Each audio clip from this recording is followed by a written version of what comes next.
Welcome you all to learning era. तो आज हम बात करेंगे ईपीएफओ एक्सपेक्टेड एग्जाम डेट के बारे में कि आपका कब तक हो सकता है एग्जाम, क्योंकि हमने उसकी एक इन्फो भी निकाली है, उसको भी हम यहाँ पे डिस्कस करेंगे साथ साथ।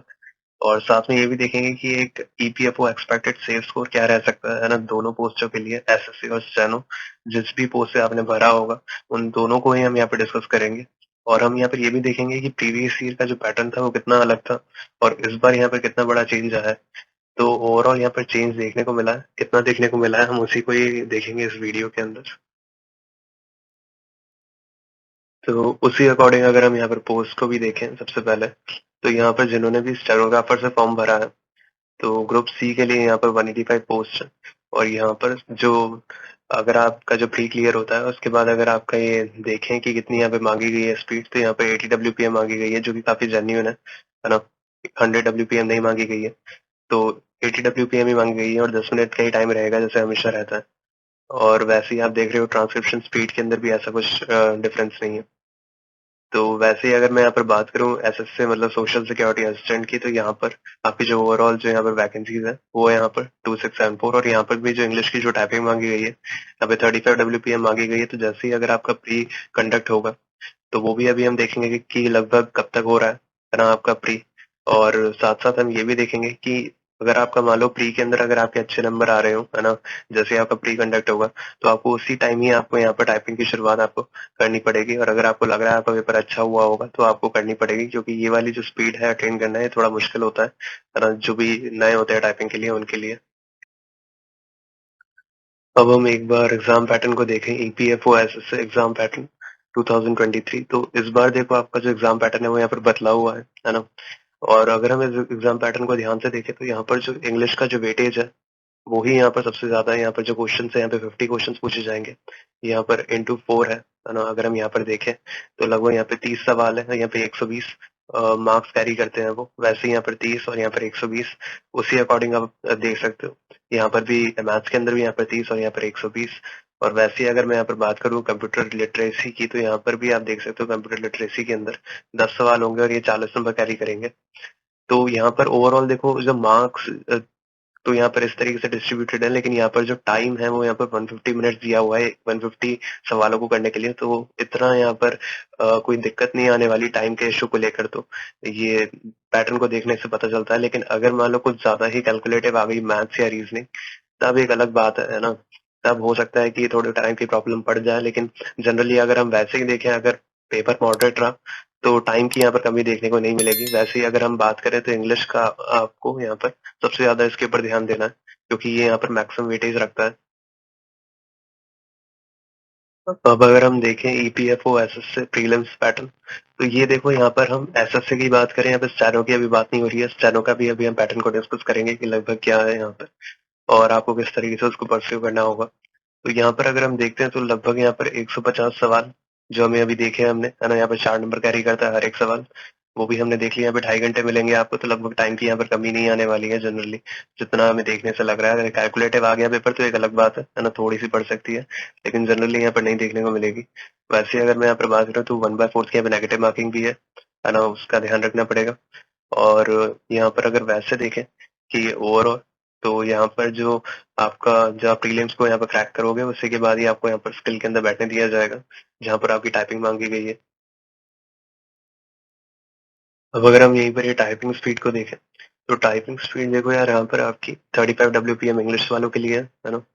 35 डब्ल्यूपीएम जो है वो यहाँ पर आपको इंग्लिश वालों के लिए, अगर आपने इंग्लिश के अंदर ऑप्ट किया होगा और अगर आपने यहाँ पर हिंदी चुनी है, तो आपको यहाँ पर 30 डब्ल्यूपीएम की आपको स्पीड यहाँ पर अटेन करनी पड़ेगी है ना। ये है एसएससी के लिए है सर।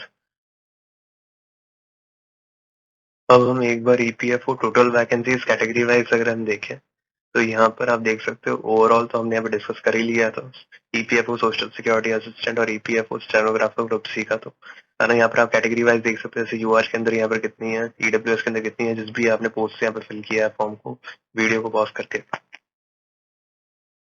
अब हम बात करते हैं यहाँ पर ईपीएफओ स्टेनो एग्जाम पैटर्न यहाँ पर क्या है। तो इसके अंदर देखो जो लगभग हमें देखने को मिलता है, इंग्लिश का मैक्सिमम वेटेज जैसे एसएससी के अंदर होता है ना, तो उसी अकॉर्डिंग यहाँ पर भी इंग्लिश का मैक्सिमम वेटेज है और वही पैटर्न है ना। बस यहाँ पर जो मार्किंग स्कीम है, मतलब जितना यहाँ पर मल्टीप्लाई चल रहा है ना, हर एक सवाल यहाँ पर 4 नंबर कैरी करता है।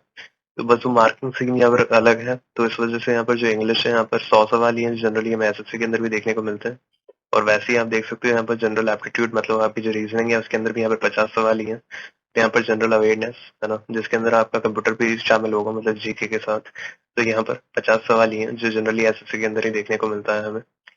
और यहाँ पर आपको 2 घंटे 10 मिनट मिलेंगे, तो ये बहुत सफिशिएंट टाइम है ना। ऐसा कुछ नहीं है कि टाइम की यहाँ पर कमी पड़ेगी, ज्यादा ही टाइम दिया गया है ना। सही है, ऐसा कुछ नहीं है। तो उसी अकॉर्डिंग आप यहाँ पर देख सकते हो ओवरऑल यहाँ पर 200 सवाल होंगे, है ना। और उसके लिए आपको यहाँ पर टाइम भी ठीक ही मिला है ना, ज्यादा वो भी नहीं है। और उसी अकॉर्डिंग अगर हम यहाँ पर देखें तो मैक्सिमम मार्क्स यहाँ पर 800 है, क्योंकि यहाँ पर हर एक सवाल 4 नंबर कैरी करता है। EPFO steno skill test 2023। तो यहाँ पर जो डिक्टेशन जो 10 मिनट की होती है वही यहाँ पर है, और यहाँ पे 80 वर्ड्स पर मिनट ही मांगी गई है, जनरली यहाँ पर देखी जाती है एसएससी के अंदर इतनी ही। और जो ट्रांसक्रिप्शन जो होगी यहाँ पर इंग्लिश के अंदर उतना टाइम यहाँ पर 50 मिनट्स ही है यहाँ पर भी। और जो हिंदी वालों के लिए यहाँ पर 65 मिनट्स है, तो यहाँ पर कुछ भी ज्यादा कुछ अलग देखने को नहीं मिल रहा। वैसे ही अगर मैं यहाँ पर बात करूँ तो यहाँ पर जो ईपीएफओ जो कैंडिडेट्स यहाँ पर जो कॉल करे जाएंगे वो यहाँ पर 1:10 के रेशियो में करे जाएंगे, ठीक है। जो अगली आपकी स्टेज होगी उसके अंदर 10 गुना यहाँ पर बच्चे बुलाए जाएंगे, साफ साफ यहाँ पर मेंशन है।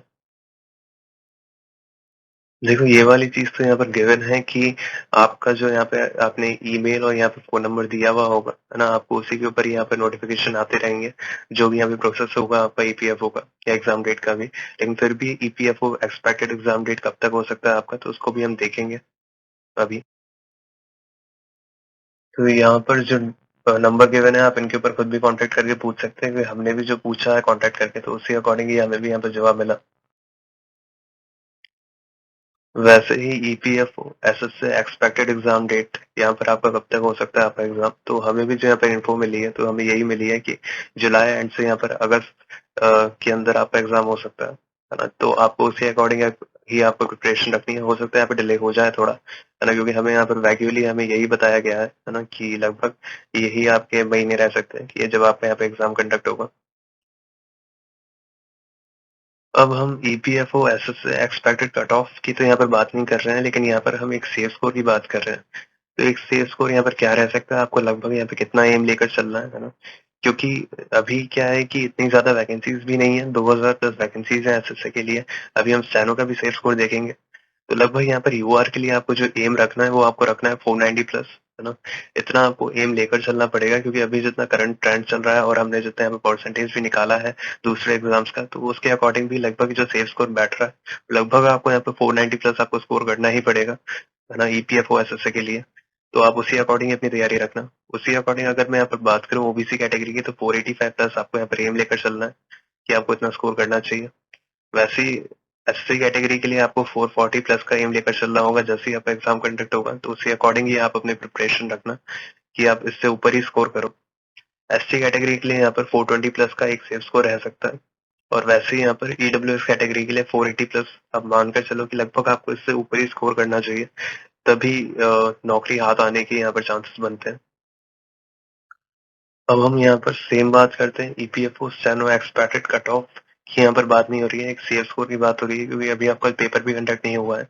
तो बस जितना भी ट्रेंड चलता है ना एसएससी के अंदर भी क्या रहता है कट ऑफ का ट्रेंड, उन सबको ही हम यहाँ पर लेकर चल रहे हैं कि लगभग यहाँ पे कितना परसेंटेज यहाँ पे रहता है सेफ स्कोर, है ना। दूसरे एग्जाम्स को भी हमने कंसिडर किया है, तो उसी अकॉर्डिंग आपको यहाँ पे कितना एम लेकर चलना होगा। तो यूआर से आपको 590 प्लस आपको यहाँ पर एम लेकर चलना होगा। यहाँ पर ओवरऑल 800 का यहाँ पर पेपर होगा, है ना, 1/4 की नेगेटिव मार्किंग भी है। तो आपको उसी अकॉर्डिंग ही आपको यहाँ पर 590 प्लस का स्कोर लेकर चलना होगा ईपीएफओ स्टेनो के लिए। पैटर्न को ज्यादा बदला हुआ नहीं है, बस यहाँ पे वेटेज बदला हुआ है ना। हर एक सवाल का यहाँ पर 4 नंबर कैरी करेगा। वैसे ही अगर मैं यहाँ पर बात करूँ ओबीसी कैटेगरी की, तो यहाँ पे 575 प्लस। वैसे ही एससी कैटेगरी के अंदर यहाँ पे 550 प्लस। एसटी कैटेगरी के लिए यहाँ पे 500 प्लस का आपको यहाँ पर एक लेकर चलना पड़ेगा स्कोर, है ना, अगर आपको फाइनल सिलेक्शन चाहिए। क्योंकि यहाँ पे जो पोस्ट है स्टेनो की वो उतनी नहीं है जितनी यहाँ पर हमें एसएससी में देखने को मिलती है। इवन अगर हम 2019 से 2020 की भी बात करें, है ना, तो भी वहां पर भी जितनी यहाँ पे पोस्ट देखने को मिलती थी, है ना, वो वहां पर ज्यादा ही होती थी जितनी यहाँ पर ईपीएफओ के अंदर अवेलेबल है ना। ऐसा नहीं है कि इसके अंदर स्किल टेस्ट कुछ हायर लेवल है, सेम ही है। तो इस वजह से यहाँ पर आपको इतना तो स्कोर लेकर ही चलना पड़ेगा। ईडब्ल्यूएस के लिए यहाँ पर 570 प्लस यहाँ पर आपको एक सेफ स्कोर रह सकता है, तो आपको उसी अकॉर्डिंग आपको अपनी प्रिपरेशन रखनी है। ऐसे ही और वीडियोस पाने के लिए हमारे चैनल को सब्सक्राइब कर सकते हैं, हमारे साथ टेलीग्राम चैनल पे भी जुड़ सकते हैं। इसका लिंक आपको डिस्क्रिप्शन सेक्शन के अंदर मिल जाएगा।